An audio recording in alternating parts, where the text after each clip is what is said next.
បាទពេលល្ងាចបាទអញ្ចឹងមកដល់ក្រោលបាទហើយថ្ងៃនេះពេលល្ងាចបាទពេលមកពីស៊ីនៅតាមវាលហើយខ្ញុំក៏មកចាក់ថ្នាំប្រហើយបាទនៅសល់ប្រហែលក្បាលនេះទេដោយសារចាក់ថ្ងៃមុនវារៀងល្ងឹតហើយមេខ្លះក៏វាអត់ឲ្យចាប់ហើយកូនខ្លះក៏វារៀងផ្អើលហើយថ្ងៃនេះខ្ញុំចាប់រួចរាល់ហើយយើងនឹងធ្វើការចាក់បាទអញ្ចឹងនៅសល់ប្រហែលជា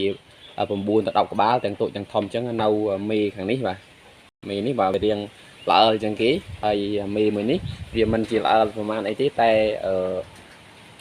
វាបានចាប់ចងពិបាកក្នុងការចាក់ហើយណាមួយវារៀងល្ងឹតផងហើយនៅមេស្នែងពេកខាងនោះហើយនឹងបាហើយនឹងកូនបាដែលយើងដាក់នៅជាមួយបាទអញ្ចឹងការចាក់វ៉ាក់សាំងនេះដូចដែលខ្ញុំបានបង្ហាញជូនអញ្ចឹងគឺចាក់មិនរើសពេលទេបាទនិយាយរួមឲ្យតែគូនៅក្នុងក្រឬក៏ថាអាចថាបងប្អូនចាប់បាននៅពេលណាហើយចាក់នៅទៀត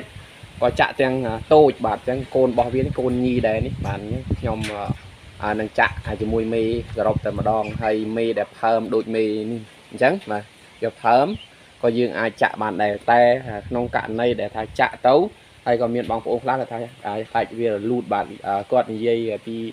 ការរលូតនឹងក៏ត្រឹមត្រូវដែរតែវាមិនមែនមកពីបញ្ហាឆ្នាំទេគឺបញ្ហារបស់វាគឺមកពីគោនោះវាចម្ប្រៅខ្លាំងឬក៏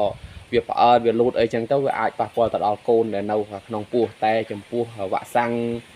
នេះទៀតសោតគឺវាមិនមានការប៉ះពាល់អីទៅលើការចាក់មេផើមទេអញ្ចឹងខ្ញុំបង្ហាញជូនអញ្ចឹងពីការអញ្ចឹមរបស់ខ្ញុំគឺអាចថាក្នុងមួយឆ្នាំខ្ញុំអាចចាក់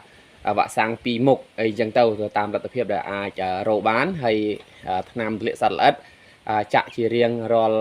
ដើមរដូវវស្សានេះដូចគ្នាដែរហើយឬក៏ពាក់កណ្ដាលឆ្នាំខ្ញុំចាក់មួយសាទៀតថ្នាំទម្លាក់សត្វល្អិតហើយនៅពេលដែលបងប្អូនទិញទៅគឺមានភាពងាយស្រួលដែរដោយសារខ្ញុំបានប្រើប្រាស់ថ្នាំបាទរួចរាល់បាទងាយស្រួលហើយបើសិនជាបងប្អូនគាត់អ្នកចេះស្រាប់វាមិនជាបញ្ហាទេសម្រាប់អ្នកចិញ្ចឹមតែបើសិនជាបងប្អូនទាំងអស់គ្នាអ្នកដែលចិញ្ចឹមថ្មីឬក៏គាត់អាចថាគាត់ចិញ្ចឹមយូរដែរតែគាត់អត់បានប្រើប្រាស់ថ្នាំអញ្ចឹងដូចខ្ញុំបានលើកឡើងពីវីដេអូមុនអញ្ចឹងថាមានរាល់ថ្ងៃនេះមានផ្ទុះជំងឺបាទពីក្តៅនេះមកវាហត់តែឥឡូវនេះអាចថាគោខ្លះនៅក្នុងក្រវាមានចេញជើងបាទហើមជើងសដកហើបកញ្ចក់អីចឹងទៅរហូតដល់ដើរអត់រួចអញ្ចឹងខ្ញុំក៏បានទៅព្យាបាលជូនគាត់ហើយខ្ញុំក៏បានប្រាប់បន្ថែមដែរថាពេលដែលបងប្អូនទាំងអស់គ្នាអ្នកចិញ្ចឹមគោបាទដល់រដូវដែលមានវ៉ាក់សាំងបងប្អូនគួរតែចាក់ទៅវាមិនចំណាយច្រើនទេអាចថាក្នុងមួយក្បាលអស់ពី3ទៅ5000អីតែប៉ុណ្្នឹងឯងតែបើសិនជាបងប្អូនស្ដាយថវិកាប៉ុណ្្នឹងនៅពេលថ្ងៃណាមួយដែលថាគោរបស់បងប្អូនឈឺវាអាចព្យាបាលបានដូចគ្នាតែត្រូវការចំណាយច្រើនតែបើសិនជាយើងបានប្រើប្រាស់វ៉ាក់សាំងឲ្យបានទៀងទាត់ឬក៏គ្រប់រដូវកាលបងប្អូនក៏មិនមានបញ្ហាតែសម្រាប់បងប្អូនអ្នកដែលទិញលក់បង្វិលភ្លាមៗគាត់មិនជាបញ្ហាចោតទេសម្រាប់បងប្អូនអ្នកដែលចិញ្ចឹមដូចខ្ញុំអញ្ចឹងគឺចិញ្ចឹមទុកធ្វើពូជផងក៏ដូចជាលក់បន្តផងនៅពេលដែលមានបងប្អូនចាប់អារម្មណ៍ពេលទៅលើមេគោដែលខ្ញុំបានបង្ហាញជូនគាត់អញ្ចឹងទៅពេលដែលគាត់ទិញទៅគឺវាមានភាពងាយស្រួលជាជាងគោដែលមិនបានប្រើប្រាស់វ៉ាក់សាំងបាទដូចដែលមេគោដែលខ្ញុំបង្ហាញនេះគោកូនក្រទេតែវាមិនជាមានភាពស្រស់ស្អាតទេហើយមានកូនញីមួយក្បាលកំពុងដេកតែបើសិនជាបងប្អូនចាប់អារម្មណ៍បាទមេគោនេះបាទតម្លៃវាតែជាង2លានទេសម្រាប់បងប្អូនដែលមានលុយតិចតួចឬក៏ចង់ចិញ្ចឹមមេល្មមយកបាត់ពិសោធន៍ផងក៏ដូចជាយើងមិនទាន់យល់ដឹងអំពីបញ្ហាគោផងអញ្ចឹងក្នុងវីដេអូមួយនេះដែរបាទចឹង